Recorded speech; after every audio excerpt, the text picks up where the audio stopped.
जय श्री राम। ओम नमः शिवाय। जय माता दी।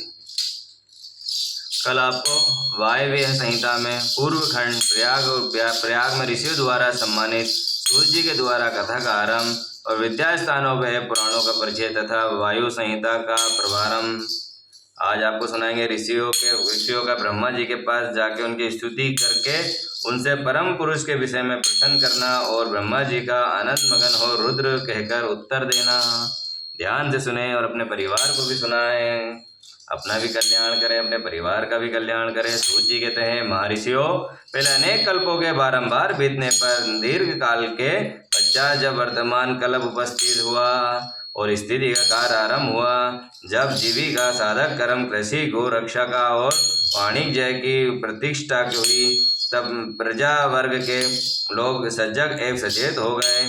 तब 6 कुलों में उत्पन्न हुए महर्षियों में पर इस पर भय छिड़ गई कि ये पर ब्रह्मा है या नहीं।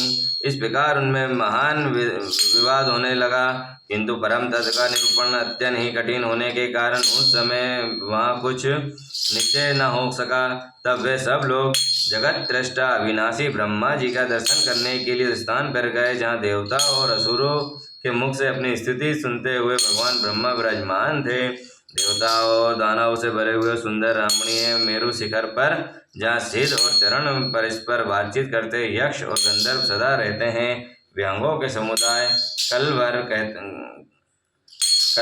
कलरव करते हैं, मणि और मूंगे जिसकी शोभा बढ़ाते हैं, तथा निकुंज कंदराएं, छोटी गुफाएं और आने काने निर्जर एवं सुशोभित करते हैं।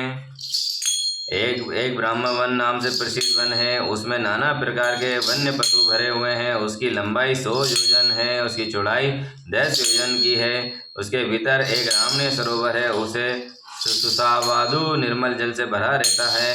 वहाँ रमणीय पुष्पित वृक्षों पर मतवाले भोरे छाए रहते हैं। उस वन में एक मनोहर एक विशाल नगर है, जो प्रातः काल सूर्य के भांति प्रकाशित होता है, और वहाँ दुर्धर्ष शक्ति से युक्त बालभिमानी देव दानव तथा राक्षसों का निवास है।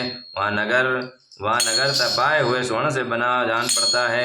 उसकी 4 दीवारियाँ और सुंदर चदर फाटक, बहुत से ऊंचे ऊंचे छोटे बाजू, ढालू छतों और आवाज स्थानों तथा सैकड़ों गलियों से उस नगर की बड़ी शोभा है। वह विचित्र बहुमूल्य मणियों से आकाश को चूमता सा प्रतीत होता था। कई करोड़ों विशाल भवनों को अलंकृत कर है। उस नगर में प्रजापति ब्रह्मा जी अपने सभासदों के साथ निवास करते हैं। वहां जाकर उन मुनियों ने साक्षात लोक पितामह ब्रह्मा जी को देखा। देव ऋषियों उस समुदाय में उनकी सेवा में बैठे हुए उनकी अंग कांति शुद्ध स्वर्ण के समान थी।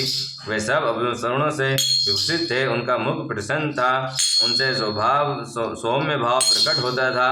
उनके नेत्र कमल दल के समान विशाल थे। दिव्य कांति से संपन्न, दिव्य गंध एवं अनुलेपन से चर्चित, दिव्य शिवेद वस्त्र से सुशोभित तथा दिव्य मालाओं से विभूषित ब्रह्मा जी के चरण बिंदु की वंदना असुरेंद्र तथा योगेंद्र भी करते थे। जैसे प्रभा दिवाकर की सेवा करती है, उसी प्रकार समस्त शुभ लक्षणों से युक्त साक्षात सरस्वती देवी हाथों में चेवर लिए उनकी सेवा कर रही थी।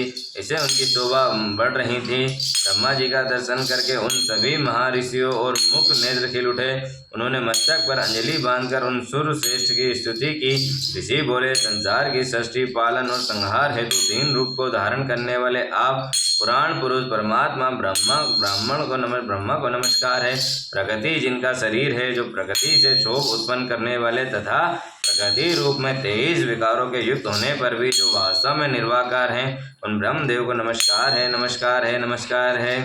ब्राह्मण देह है, ये जो भी ब्राह्मण उधर में निवास करते हैं तथा वहाँ रहकर जिनका कार्य कारण और रूप से सिद्ध होता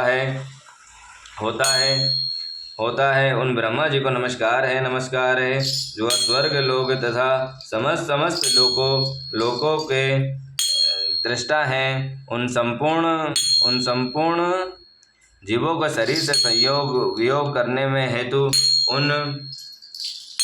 उन ब्रह्मा जी को नमस्कार है, नमस्कार है, नमस्कार है। पितामह, आपसे संपूर्ण जगत की सृष्टि, पालन और संहार होते हैं। यद्यपि माया से अर्पित होने के कारण आप ही को नहीं जानते। सूत जी, उन महाभाग महर्षियों ने इस प्रकार स्तुति करने पर ब्रह्मा जी उन मुनियों से आहत प्रदान करते हुए गंभीर वाणी से इस प्रकार बोले। ब्रह्मा जी ने कहा, महान सद्गुणों से संपन्न महाभाग महातेजस्वी ऋषियों, तुम सब लोग एक साथ यहाँ किस लिए आए हो? ब्रह्मा जी के इस प्रकार पूछने पर ब्रह्मवेताओं ने श्रेष्ठ सब मुनियों ने हाथ जोड़कर विनय भरी वाणी से कहा, तुम लोग भगवान, हम लोग अज्ञान हैं, महान अंधकार।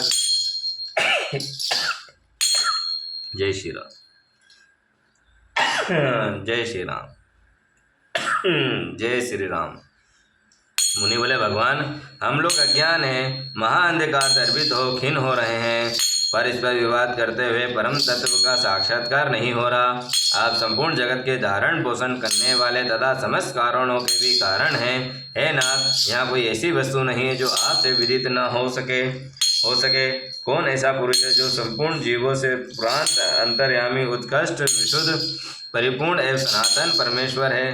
कौन अपने अद्भुत क्रिया पालक द्वारा सबसे प्रथम संसार की सृष्टि करता है? महाप्रज्ञ, हमारे इस संदेह को निवारण करने के लिए आप हमें परम तत्व का उपदेश दें। मुनियों को इस प्रकार पूछने पर ब्रह्मा जी के नेत्र आश्चर्य से खिल उठे और देवता ने दानव और मुनियों के निकट खड़े हो गए और चिरकाल तक ध्यान मगन हो रुद्र ऐसा कहते हुए आनंद विभोर हो गए और उनका सारा शरीर पुलकित हो उठा और वे हाथ जोड़कर बोले, उमापति महादेव की जय, कालो काल महाकाल की जय।